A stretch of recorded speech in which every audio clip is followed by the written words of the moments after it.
Welcome to Regulated and Relational, a bi-monthly podcast brought to you by the Attachment and Trauma Network.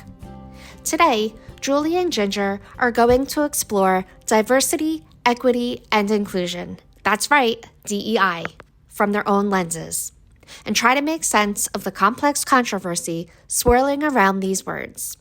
Let's listen to what they have to say. Hi, everyone. Welcome back to Regulated and Relational, our podcast produced by the Attachment and Trauma Network. I'm Julie Bean. And I'm Ginger Healy. And we are excited to share with you from both our professional experiences and our personal knowledge what it truly means to be attachment-focused, trauma-informed, and how we can help children impacted by early childhood trauma. So today we're going to go there. Are you ready, Ginger? Ready or not. We've been talking about doing this for weeks and weeks now. And the truth is we cannot not do this episode. It's a must. Today, we're going to talk about DEI. That's the topic, and why it's important to recognize DEI as an integral part of being trauma informed. Yeah. So let's start where we usually do with definitions so that we're clear on what these words mean in their original context. DEI is an abbreviation for diversity, equity, and inclusion. And Merriam-Webster defines diversity as the condition of having or being composed of differing elements. Variety is a synonym for diversity. But we all quickly jump to diversity as having something to do with a person's race. But it's more than that. There's much diversity in nature, like having a variety of birds or plants in our yards and parks, as well as diversity in grocery stores, a variety of foods, a variety of brands. As humans, we enjoy diversity of choices. We want 31 flavors of ice cream to choose from, for example. Diversity as a controversial word is a relatively new twist. The whole DEI acronym started to be widely used in the 2010s, even though diversity has been around and implied in both the civil rights area and the Civil Rights Act of 1964, and even as far back as the Declaration of Independence, when the word all was used. Mm-hmm. In the US and possibly many other places around the world, when we talk about diversity, we usually think about racial diversity, skin color, and ethnic identity. But humans are so much more diverse than that. Diversity includes gender, language, culture, social roles, education, sexual orientation, income, age, abilities, and even neurodiversity. Neurodiversity, which refers to the wide range of brain functions, is just as important as the others. Simply put, if we line up 10 people, we would come up with a whole list of how they are different from each other, because even in those 10 people, the varieties would be significant. Diversity in all its forms shapes who we are and how we interact with each other. Right, which is why, that old saying, variety is the spice of life. I mean, who doesn't want 31 flavors? Who doesn't want people to have a diversity? If we were all the same, life would be so boring. Yeah. Let's look at equity. It's a little bit more complicated. Merriam-Webster defines equity as a fairness or justice in the way people are treated. Equity is different from equality in one important way. Equality is providing the same to all, where equity is more about providing individuals with the resources they need to have the same access or opportunities as others. Equity is the acknowledgement that we don't all start from the same place. We don't all have the same opportunities and resources because we're diverse. Exactly. A simple example would be the countertops in my house. My husband and I are pretty tall folks, and the countertops everywhere in our house need to be raised for us to make them the most comfortable. So as we remodel things or change things, we do that. We remodeled the bathroom recently, and the vanities countertop is now much higher. But now our grandchildren, when they come over, are faced with a challenge, right? They can't wash their own hands because of the new higher vanity. So equality would say that we had to either lower the countertops so that everybody could reach them, and the people that were uncomfortable bending over, like us tall folks, would have that problem, or that we built a permanent step there, which would also mean that some people would have to reach over the step and some people would then have access. And that might work, but equity would say, use a step stool that's available for those who need it, but that can also be tucked away when it's not needed. That's how equity embodies the fairness. Right.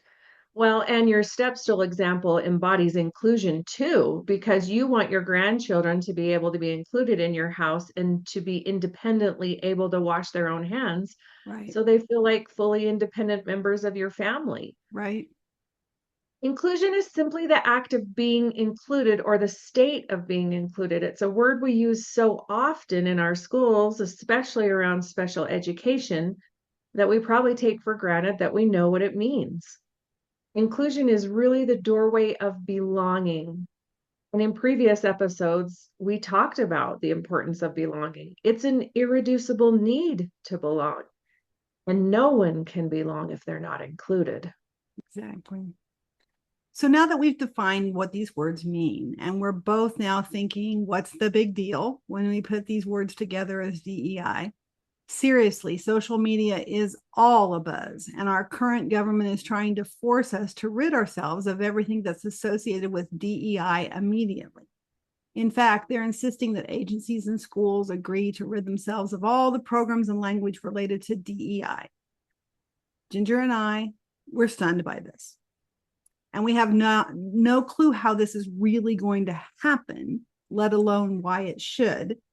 Having lived in a trauma-informed movement for the last half of my adult life, especially as it applies to children and their families and schools, diversity is a given. I mean, our children in our schools are diverse. And inclusion is the overarching need for all of us to be included. Like Ginger said, it's the doorway to belonging. And equity is the lens through which this hope and resilience is built. There's truly no way that you can be trauma informed and not embrace the concepts of diversity, equity, and inclusion. So if you're listening and you're about to stop listening because you're like, well, they're getting super political, or you want to start arguing with us on what we've said so far, we hope you'll stay with us. Our curiosity about this DEI controversy led us to do some research on why it's become a flashpoint. Like, why is the government asking for us to do this based on what some people are worked up about? So here are some points that we found. DEI programs have been commonplace in corporate America, as well as agencies and other businesses for a while, since around the 2010s, and really even probably before that in some instances. And sometimes the reasoning behind the specific mandates of these programs have been poorly designed or poorly communicated. And sometimes the hiring processes have been poorly executed. In other words, sometimes, not all the time, people have been hired or promoted because of their differences and been pushed to include an employee or a student because of their differences, not because of their abilities and qualifications. And this is, in our research, is what we found most people object to, right? That if a person who isn't as qualified as others gets hired, promoted, chosen, it first of all doesn't seem fair. And second of all, can dilute your workplace or your productivity or, your success as an organization. Number two, while some of this might be reality, because we all have heard the stories and we know people that anecdotally that may have happened to, it could just be perception on what happened. The concept of DEI as part of of employment decisions or enrollment decisions has been targeted as the root of that evil, instead of looking at, was this one incident, done correctly or not.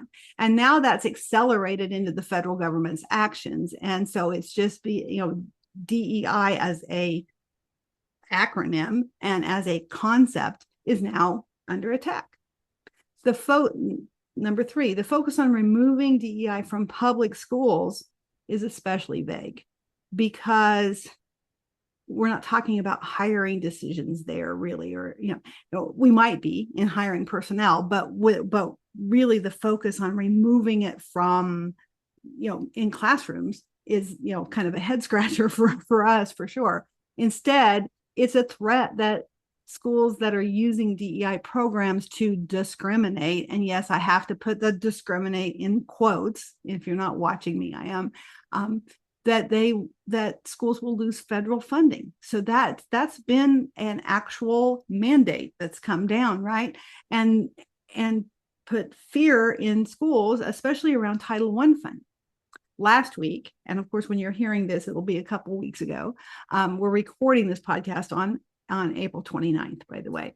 Last week, 3 judges actually blocked the administration's attempt to cut public funding for schools not signing this, because of that vagueness, because nobody's really defined what it means to remove DEI programs from their organizations, because diversity, equity, and inclusion is like baked into good programs in so many ways. And in some ways, removing those could violate the civil rights laws, right? Yeah, right. So where does that leave us? It doesn't sound right or fair, which plays into the definition of equitable, for a person who is less qualified to get a position because of their diversity.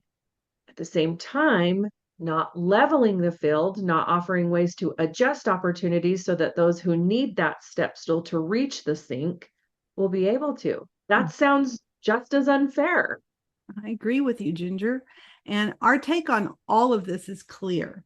As individuals and as organizations, we cannot be truly trauma-informed if we're not also willing to embrace the concepts of diversity, equity, and inclusion, regardless of the words you use. The rhetoric that is playing out around DEI is a far cry from sometimes a less qualified person might get hired to every time a person who doesn't fit the white male able-bodied category must be a DEI hire. That's cringe. Yeah. That's cringeworthy to me. It's like, frankly, that thought process is just not okay. Yeah. Diversity is all around us. Remember, if we take 10 people and we line them up, they're going to be different. Regardless of where you live in the United States today, you probably know a woman in the workforce. Somebody who's working alongside you where you work is probably a woman. In fact, everybody at ATN is a woman that is actually on staff. It's also likely that you know someone who's not the same race or ethnicity as you.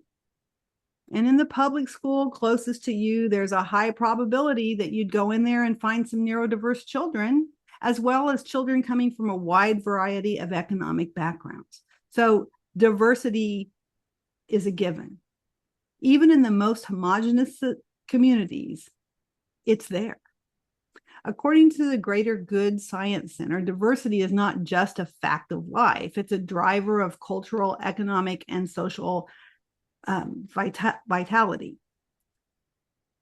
And decades of research show that intolerance of that diversity, whether it's race, culture, or any kind of difference, actually hurts our own well-being as individuals and also as a community. People thrive when they can accept and celebrate the diversity of the people around them. Yes, but embracing diversity isn't always easy.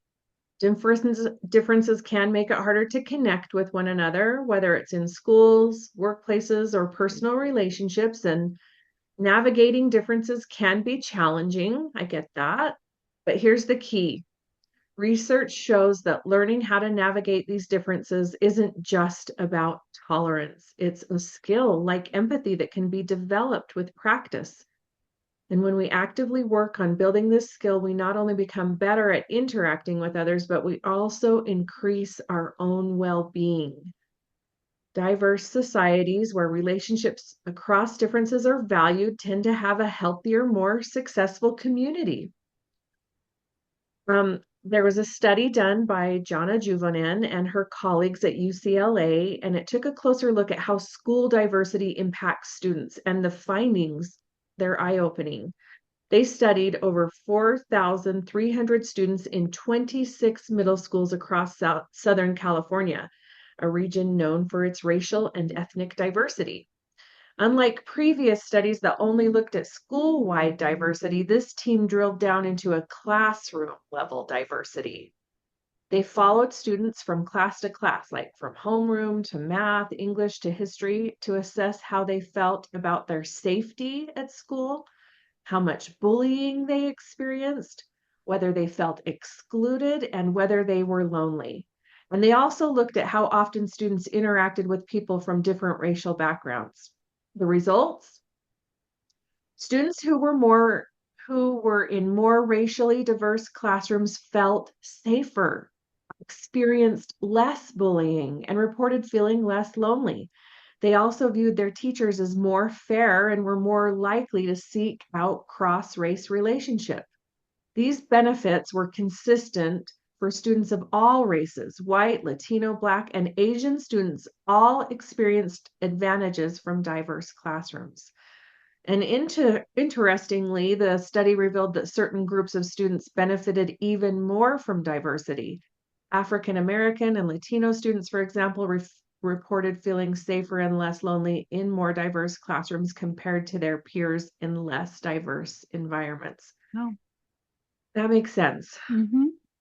However, they were also more likely to feel targeted by bullying, and this points to the fact that while diversity provides many benefits, it can also expose students to challenges that need to be addressed. Mm-hmm.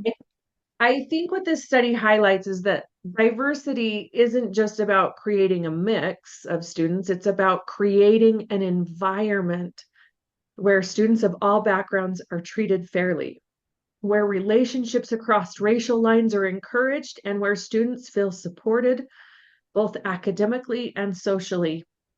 In other words, creating this mix can only work when we're intentional about our inclusion policies. Yeah.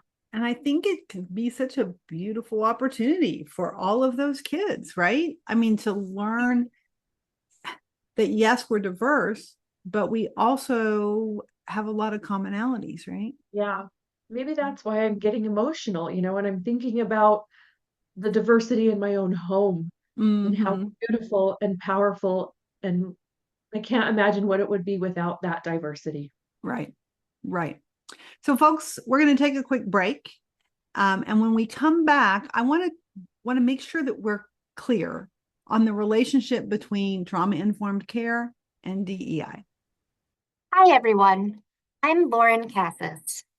You don't want to miss ATN's Building Resilient Communities for Children virtual conference, June 23rd and 24th. This conference was designed for all adults who work with, care for, and love children. That's right, every one of us. We have 5 tracks: parenting, education, youth justice, community organizations, and counselors and clinicians. But everyone registered can attend any session in any track. Plus, you have 30 days after the conference to view recordings of any or all of the sessions. And did I mention that Dr. Bruce Perry is our opening keynote speaker? He will be talking specifically about how to build resilience. You don't want to miss it. We have brought together many of the best and brightest within ATN's network over the last 30 years. Plus, I'm so excited that we'll be able to offer a discount to nonprofit organizations and special pricing to parents and caregivers. And professionals needing continuing ed can receive CEs and college credit.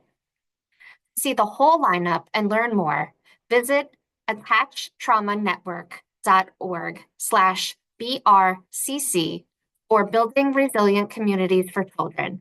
I'll see you there. Well, we're back and we're still two white women talking about DEI. Here we are. Specifically, I want to make sure that we're clear on how trauma-informed strategies intersect with DEI.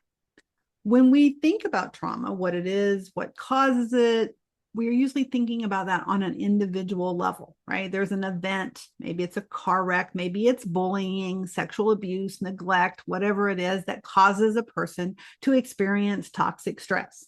And then that person is considered traumatized due to the ongoing effects of that event and how they experienced it. And that's the definition that SAMHSA gives us that we know as the 3 E's of trauma, right? Event, experience, and effect. But the environments that these events occur in and the systems that are in place, even the systems that are supposed to help us when we experience trauma, are not neutral factors in this equation, right? They can make things better or they can make things worse. The quality of healthcare, of our education, the access to resource in our communities, those all can tip the scale in helping individuals become more resilient and find their healing, or actually making the traumatic experience and then the trauma effect worse, right? So because what exacerbates trauma is when the effects of the experience aren't met with co-regulation and safe relationships, we know that that's the core, right? We know that in order to either not to become a trauma effect or for it to get better, if there are people and resources around you that help you to co-regulating and feel regulated, that feel like safe relationships and connections. We know that from all of our podcast episodes previously, right? You can just, it's in almost every single one, yeah. Right? Mm-hmm. So if a system is not equitable and not inclusive so that it includes everybody in the community that needs it, it's impossible for that system, that program, those resources to be trauma informed, because they can't be in all situations. We can be trauma aware as individuals, and we can learn trauma informed strategies with our frontal lobes, our cognition, and we can even shift our thinking and beliefs to start to become more trauma sensitive. But it's at that point that those of us who may never have considered systems as contributing to trauma, we start to think about that. We start to think, wait, there's more opportunity in this situation or scenario for these people than for these people. At least that's the way it was for me, right? I started to be able to see that system's impact on why some people, some groups of people have more trauma than others. I mean, it's obvious, or should be obvious to those of us who look at Holocaust survivors, that they would, per count, have more trauma than other people that were living at that time. Not every individual, but as a group, right? So most people equate this whole idea of understanding how the systems work with the language around privilege, and specifically around white privilege. When you say the word privilege, you often think white privilege. And that's something that we start to bristle at. We're two white women. It's hard to not take that personally, right? That we think there's a judgment attached to that implies that being white is negative, right? And it comes with a label in it. And just saying the words white privilege brings up that whole feeling of, well, people are calling me a racist. But the truth is, none of us can help what color our skin is. That's not something we can change. So it's flat out not true that privilege has to do only with being white. We don't have to even look at skin color to talk about the concept of privilege. And it's important that we understand privilege. And I didn't realize this until I got to this point of really being trauma sensitive and moving towards being trauma responsive. So this is why they're linked together. For me, this lesson really was driven home by trying to help somebody who had poverty and disabilities. So the person I'm going to tell you about is a young white woman, if she's a mom, white, if it matters that she's white, but it might. She was struggling to parent her daughter who'd had some very early trauma experiences and had some very big behaviors and issues because of that. The mom herself had aged out of foster care, and so she had her own ACE score that was higher than most. And yet this mom had been able to navigate the social systems that were available to us where I live, for her to get her daughter enrolled in disability services, to get herself a disability categorization, and to get the family Section 8 housing. So her family got kicked out of the Section 8 housing that they were living in as I was starting to help her because of some of the things her daughter had done. And they were all stemming to her daughter's disability. So this mom had to find a new Section 8 place to rent, which didn't seem like a big deal to me, but it was. After significant searching, I mean, it took her weeks to figure out, like she was like about to, be on, completely out of the place that she was in. She found a house, but it was nowhere near the bus line. So then, of course, in order to get to the doctors and to the resources that I was trying to help her get to and other life things, she needed a car. But the kicker was that there are limits on your Social Security assets, right? To be able to draw disability payments to help pay her piece of the Section 8 rent and all of those things, right? She had to have a car that was valued less than $2,000. Well, first she had to have the $2,000 to buy the car, which was hard enough, but now she had to find just the right car that wasn't worth any more than that, so that they didn't start taking money away from her in this system, right? And if you've been shopping for used cars lately, there's not a very high quality car you can buy for $2,000, right? So she found one eventually, but now she's got a car that, you guessed it, needs frequent repairs all the time. So she's putting her little amounts of money that she has into trying to keep this car running while she's trying to do all the other things. So in the beginning of trying to provide direct help to this family, my privileged middle-class experiences, the lens I was looking at, I was convinced that she must be doing something wrong. She must have somehow mismanaged her finances. She must be buying things she didn't need. She must be wasting this money in some way, right? Because that's how my middle-class privilege looked at things, right? And so I kept looking for ways to help her in that regard, because they were always on the edge of being without shelter or without food. And as I leaned in, it became clearer to me that there was a combination of rules in all of these systems that added up to this no way out scenario that she was in. She needed the Section 8 housing, so she had to live wherever that was. She needed the car to get to the services that she needed. She could walk to this high-priced grocery store, kind of like quick place, right, to buy groceries, but that wasn't very financially wise, right? But she couldn't get to a bus service. It was too far to walk. So she had to keep putting the money into the car. There was, just the cycle of things that were happening. And the systems definitely added to the toxic stress load that this mom was carrying.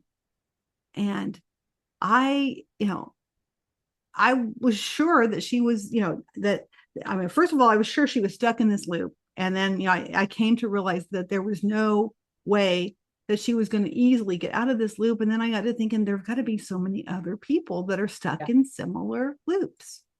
Yeah, I think you're right.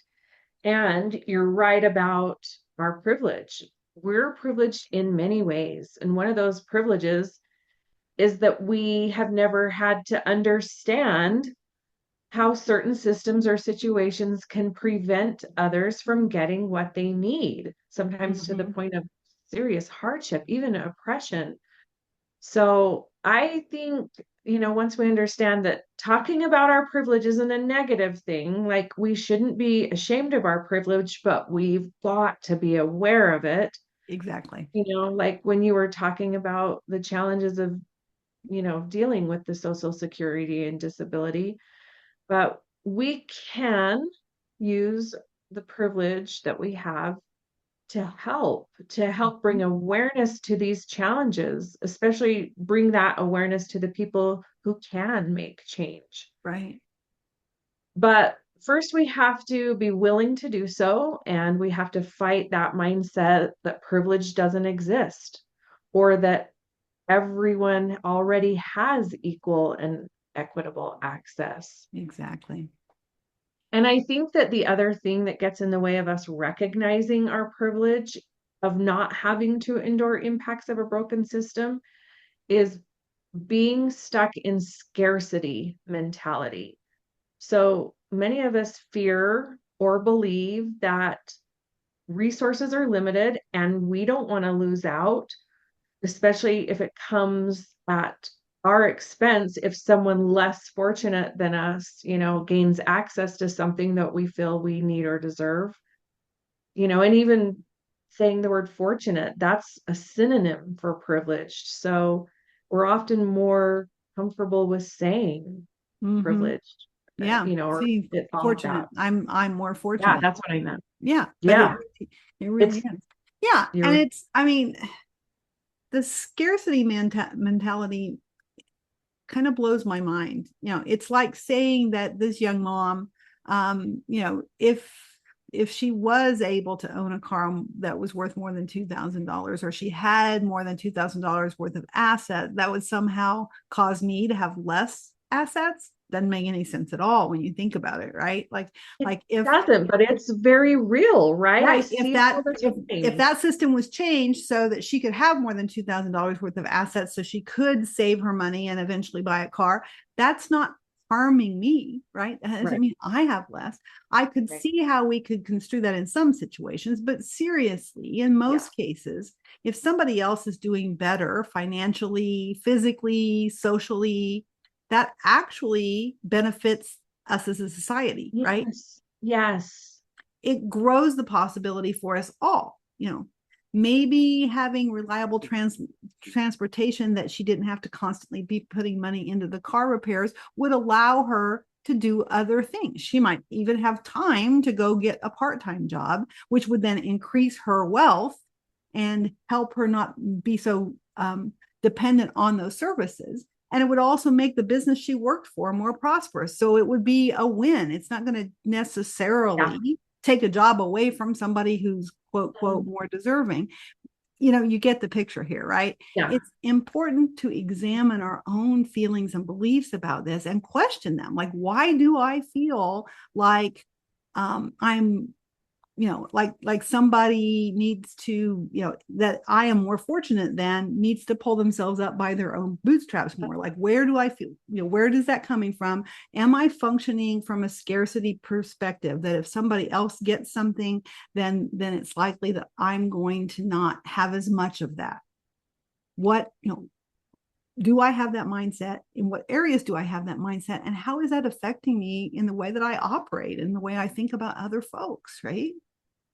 So, so good to be really vulnerable about that and consider that.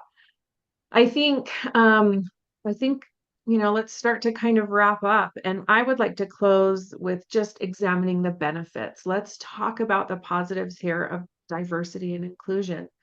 Diversity is a driver of innovation and progress. If you think about business, for example, research consistently shows that diverse teams outperform homogeneous ones. Mhm. Diversity enhances creativity, sparks new ideas, leads to better decision making. The key here is what's called informational diversity. Different perspectives bring new ideas to the table. That's crucial for innovation. It sure is. So let's consider this. Companies that prioritize diversity in leadership positions, especially gender diversity, see an increase in innovation, which leads to a boost in financial performance. Similarly, racial diversity can improve financial performance and spur innovation in companies that are focused on growth and change.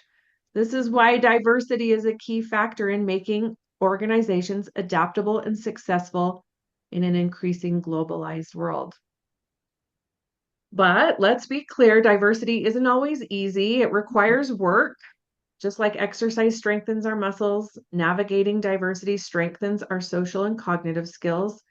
It's hard to engage with someone whose perspective is very different from our own, Sure. but this discomfort pushes us to think deeper, work harder, and understand one another. And that in turn leads to better outcomes, whether we're working in a classroom, a boardroom. I mean, think about like on a jury. Mm-hmm. Exactly. Exactly. What we're really saying is that diversity, equity, and inclusion isn't a trend. It's a necessity. Whether it's schools or in society at large, embracing diversity is essential for growth, innovation, and both our individual well-beings, but especially the community well-being, right? Advocating for equity allows all the diverse voices to be heard and everyone to participate, and it ensures inclusion. And yes, it's difficult. And yes, it's still at the hot forefront. I was telling Ginger right before our podcast that this weekend, here's my old school paper for those of you who are, now have the privilege of not being old. Some of us are still reading directly from a paper. An op-ed in the Atlanta Journal-Constitution from a man named Kenneth Braswell. He's the chief executive officer of a nonprofit called Fathers Inc. And they promote responsible fatherhood and strengthen families nationwide. Sounds like a great mission, right? Yeah. So he's writing this op-ed to talk about this shift in language. And let me read you the opening couple paragraphs here because it'll encapsulate this and give us something to talk about. Language is more than expression. It's access. It's visibility. It's a strategy. And in the world of federal funding and public service, it's everything. For the past 16 years, I've led Fathers Inc. through the complex world of federally funded programming. We've secured and managed over $90 million of federal contracts and grants, not because we were lucky or privileged or didn't deserve it, but because we were highly successful in doing our work and learning how to tell our story truthfully, tactfully, and strategically. But right now, the moment is different. Under the current administration, there's a growing list of words that are deemed off limits in federal communications, applications, and narratives. These words are things like equity, inclusion, marginalized, and trauma. Words like systemic, bias, gender, and justice. We've used a lot of these words today. Words that for many of us are not just labels, but are anchors in the work that we're doing. And then he goes on to talk about how can we keep doing the work that we're missionally called to do, and that we're supported by our donors and the folks that support our mission to do. At the Attachment and Trauma Network, all of this really resonates with us. I mean, if all of a sudden we had to quit using the word trauma, half of our name would be gone, right? While none of our funding at ATN comes from federal grants, we're not getting quite this direct, insistence that we stop. The push to not use this language that clearly describes what we do and who we serve is still providing challenges for us and for so many nonprofits that are doing this great work. As Kenneth asks in his piece, do we mute our message or do we find a new way to speak? And at ATN, we say, no, we can't mute this message, right? Because it's at the core of our mission. And we have to stay faithful to what we were called to do. And at the Attachment and Trauma Network, that is to promote healing of children impacted by trauma through their families, schools, and community. And that means the diversity, the equity, and the inclusion that is required to help promote that healing has got to be there, right?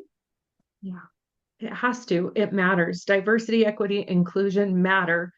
The effort we put into navigating differences is what helps us change, grow, and ultimately succeed together, right? Stronger together. Mm-hmm. So as we continue to push for more equitable, inclusive schools and workplaces, let's remember that our goal is a trauma-informed one, creating environments where resilience is built and where everyone thrives. Thanks for listening, everybody.